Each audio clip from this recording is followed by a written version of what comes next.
कि मान लीजिए आपने हिंदू राष्ट्र बना दिया, एक भी मुसलमान नहीं रहा, सबको आपने मार मार के हिंदू बना दिया या देश से बाहर निकाल दिया, कत्ल कर दिया, जो भी आपने एक बार क्या कर दिया।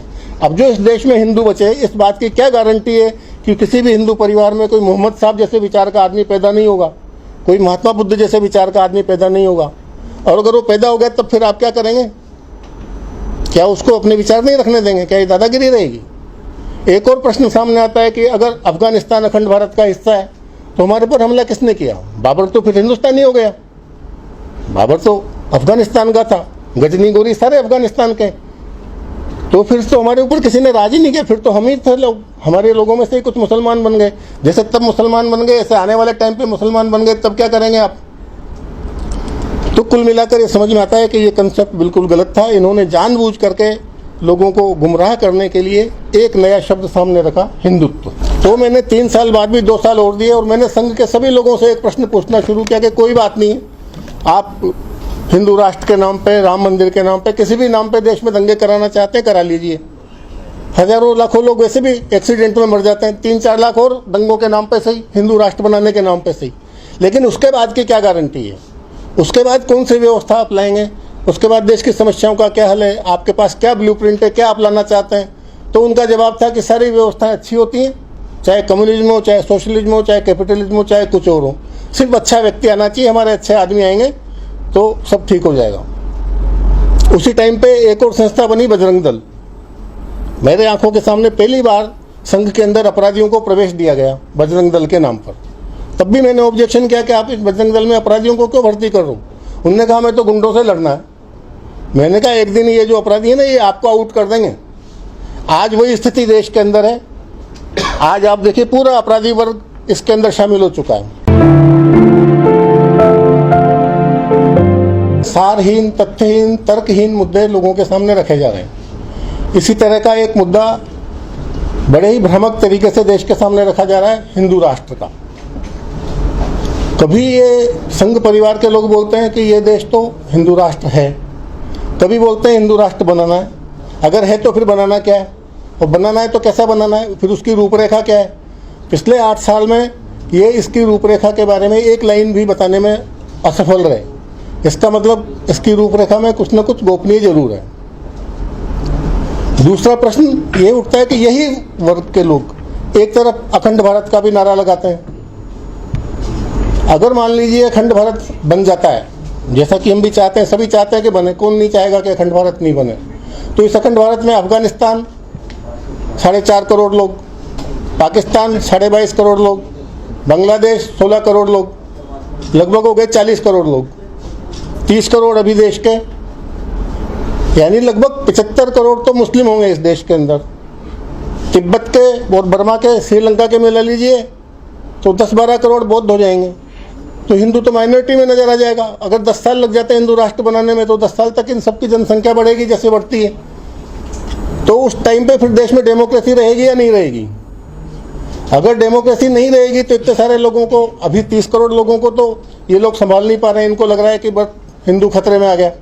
तो जब 50% अगर उस समुदाय के आधे लोग हो जाएंगे तो कितना तो हिंदू खतरे में आएगा, कितना आपस में लड़ाई झगड़ा होगा। तो नेचुरल है कि अगर हमने अखंड भारत बना लिया तो हिंदू राष्ट्र नहीं बनाया जा सकता, और हिंदू राष्ट्र बनाया तो एक बार फिर इस देश के 2 टुकड़े होकर रहेंगे। यही प्रश्न मेरे दिमाग में आज के 40 साल पहले आया, जब मैं संघ से जुड़ा हुआ था, बहुत ही ज़्यादा सक्रिय था, प्रचारक बनने वाला था। तो संघ शिक्षा वर्ग के अंदर किशनगढ़ में एक संघ शिक्षा वर्ग था, उसमें मैं गया था ओटीसी के अंदर। ओटीसी की बौद्धिक परीक्षा में मैंने प्रथम स्थान भी प्राप्त किया वहाँ पर। उसमें मैंने बाला साहब देवरस से और रज्जू भैया से, दोनों से एक प्रश्न किया इसी बाबत। आपको पता होगा सन 77 के बाद बाला साहब देवरस का एक बयान आया था, जैसा कि आज के लिए लगातार बोलते रहते हैं कि जो भी भारत में रहते हैं वो सभी हिंदू हैं और मुसलमानों के लिए भी संघ के दरवाजे खुले हुए हैं। मैं बड़ा उत्साहित हुआ, मैंने 4-5 मुस्लिम लड़कों को शाखा में लाना शुरू कर दिया। तो ऊपर के अधिकारियों ने उसमें ऑब्जेक्शन बनाया। उन्होंने कहा नहीं, इनको नहीं लाना है, इस तरह के भड़काने वाले नारे लगाओ कि अपने आप आना बंद कर दें। अब मैं क्या करता, तो मैंने उनकी बात मानी। तो यही प्रश्न मैंने बाला साहब देवरस से पूछा कि जब हम कहते हैं कि जो भी भारत में रहने वाले हैं वो सब हिंदू हैं, तुम मुसलमानों को शाखा में क्यों नहीं लाना चाहते हैं? तो बाला साहब देवरस ने मेरे को जवाब दिया कि जब हम हिंदू की परिभाषा करते हैं तो हम यही बोलते हैं कि जो भी भारत में रहने वाले हैं वो सभी हिंदू हैं, लेकिन जब हम संगठन करने की बात करते हैं तो हिंदू से हमारा मतलब वही है जो परंपरागत अर्थों में हिंदू का होता है। बिल्कुल ऐसे के ऐसे शब्द थे उनके। तो ये तो बड़ा दोगला चरित्र हो गया कि आप पब्लिक के सामने कुछ और बोल रहे हो, अंदर से आपका चरित्र कुछ और है। इस चीज़ ने मेरे को झकझोर दिया। उसके बाद मैंने दूसरा प्रश्न पूछा रज्जू भैया से, जो उस टाइम पे सर कार्यवाह थे, प्रोफेसर राजेंद्र सिंह। मैंने उनसे पूछा कि हम अखंड भारत की बात करते हैं तो अखंड भारत की क्या ठोस योजना है? उन्होंने कहा अखंड भारत की हमारे पास कोई ठोस योजना नहीं है।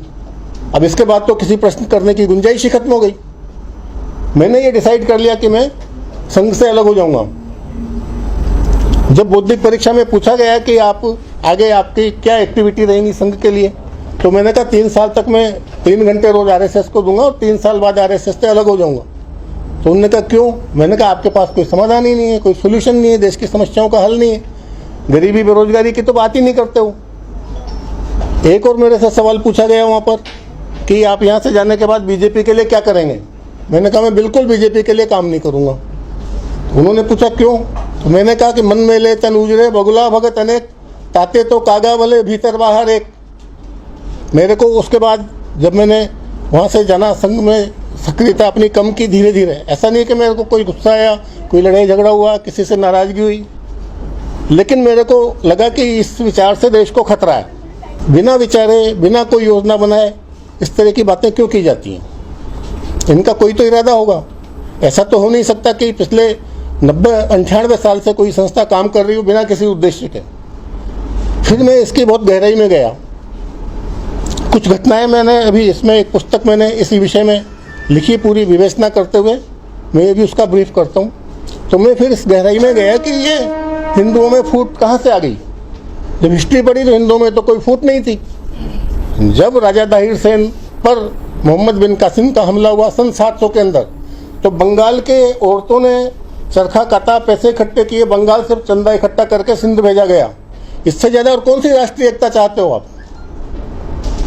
इस देश में आज़ादी की लड़ाई लगातार लड़ते रहे।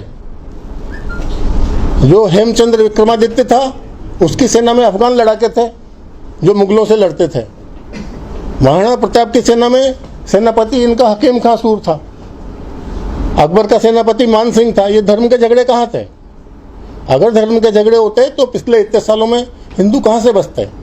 तब मैं इनकी हिस्ट्री को मैंने और टटोलते देखा कि ये कहाँ पर इनका कोई टर्निंग पॉइंट कहाँ से मिलता है, कहाँ से पता चलता है कि इनकी असलियत क्या है।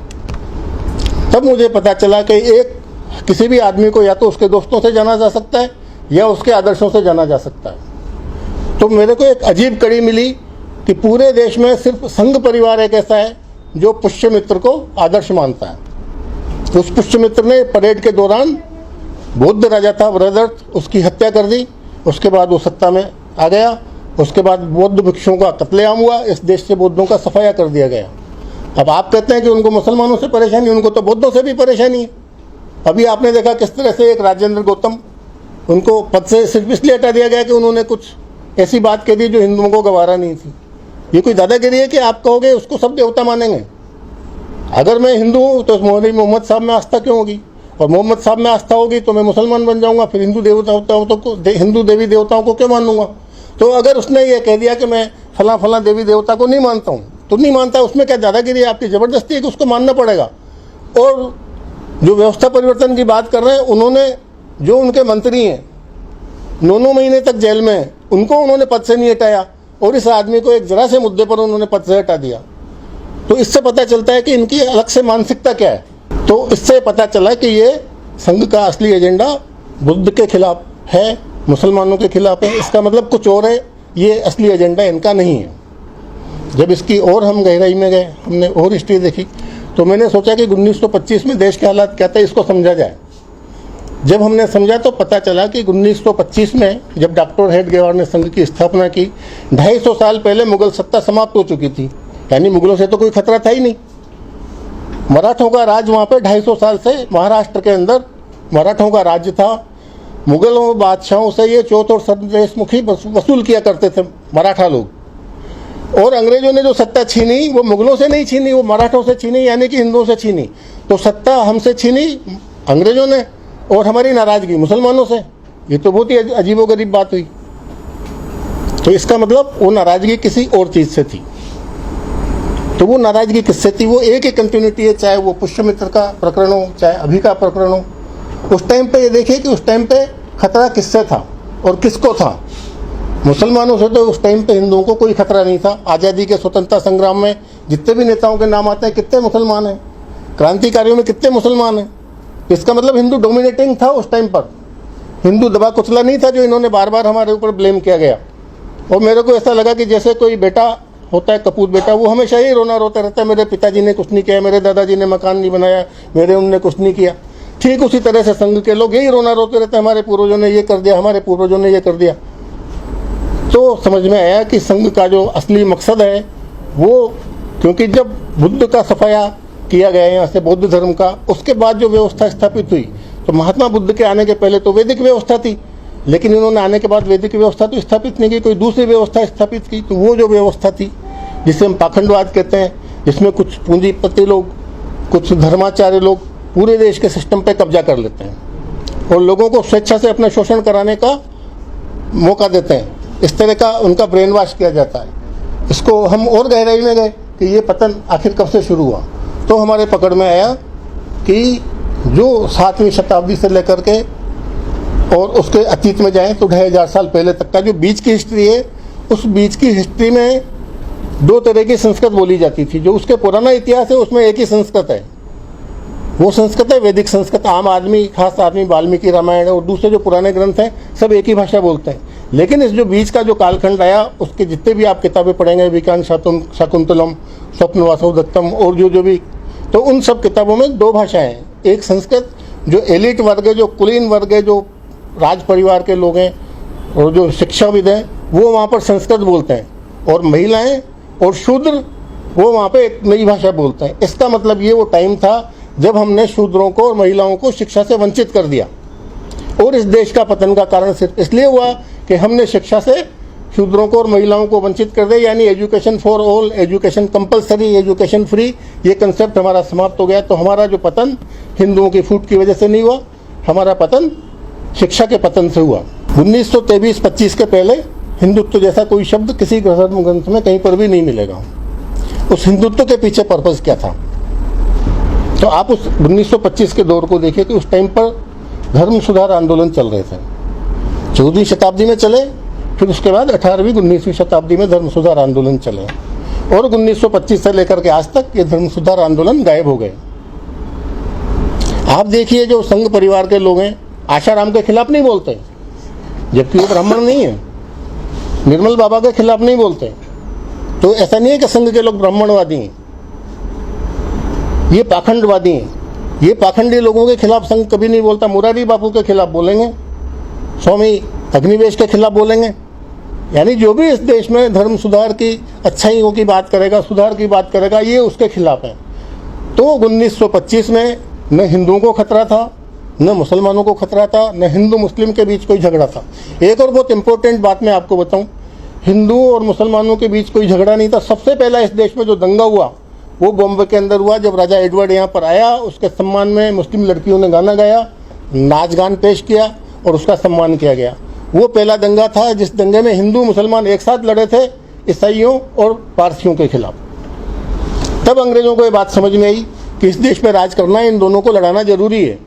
1857 में तो समझ में आई थी, लेकिन वो उनका विफल रहा। उसके बाद 1905 में बंगाल का विभाजन किया, 1906 में मुस्लिम लीग की स्थापना की, लेकिन वो मुस्लिम लीग उनका काम पूरा नहीं कर पाई और 1911 में इनको विभाजन रद्द करना पड़ा। ये हिंदू मुस्लिम एकता का प्रतीक था। कहाँ था झगड़ा? हिंदू मुस्लिम एकता की वजह से इनको विभाजन रद्द करना पड़ा। उसके बाद 1915 में हिंदू महासभा बनी, यानी दोनों संगठन अंग्रेजों ने हिंदू मुस्लिम एकता से घबराकर इसको तोड़ने के लिए बनाए।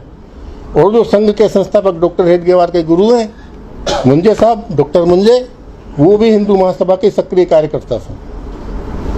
तो एक तो ये कनेक्टिविटी समझ में आती है। दूसरी ये कनेक्टिविटी समझ में आती है कि उस टाइम पर डॉक्टर हेडगेवार, जब उसकी लोकमान्य तिलक की जब मृत्यु हुई, तो डॉक्टर हेडगेवार महर्षि अरविंद के पास गए कि आप आकर कांग्रेस का नेतृत्व कीजिए। महर्षि अरविंद ने मना कर दिया यहाँ तक तो बात ठीक है।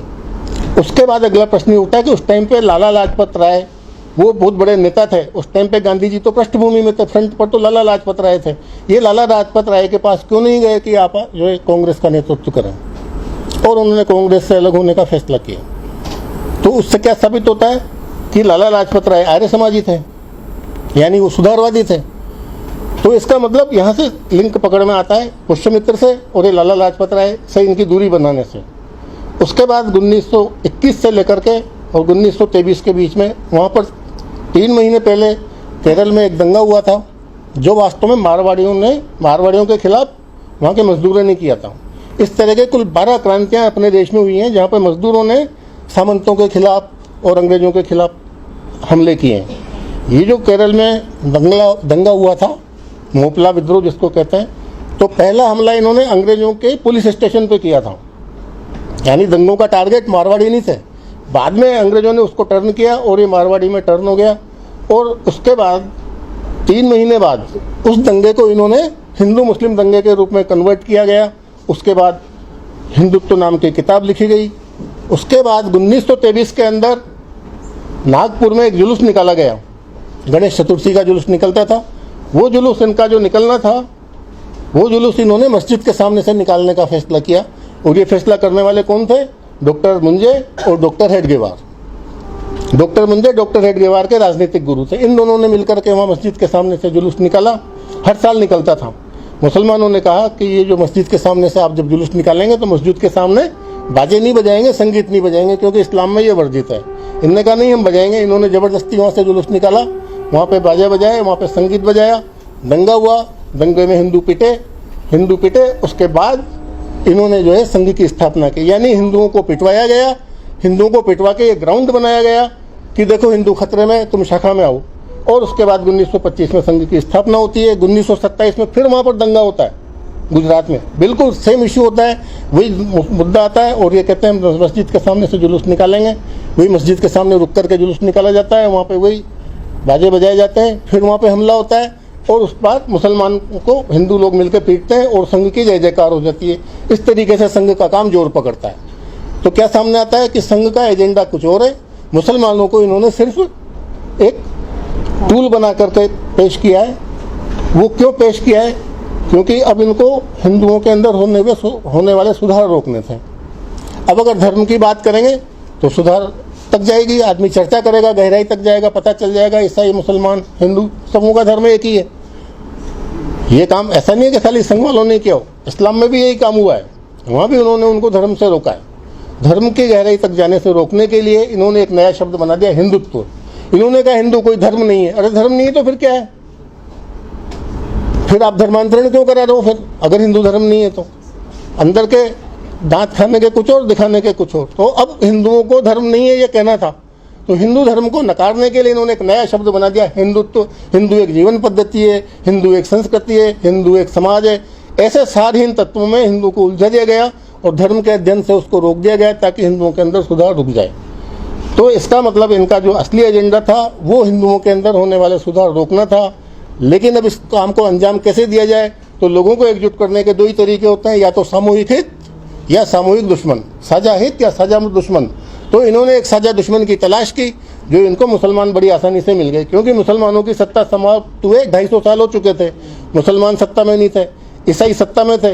ईसाइयों के खिलाफ बोल नहीं सकते थे, वहाँ तो इनकी हिम्मत नहीं थी। ईसाइयों के खिलाफ बोलते तो पिट जाते। तो इन्होंने मुसलमान, इनको ईजी टारगेट मिल गया।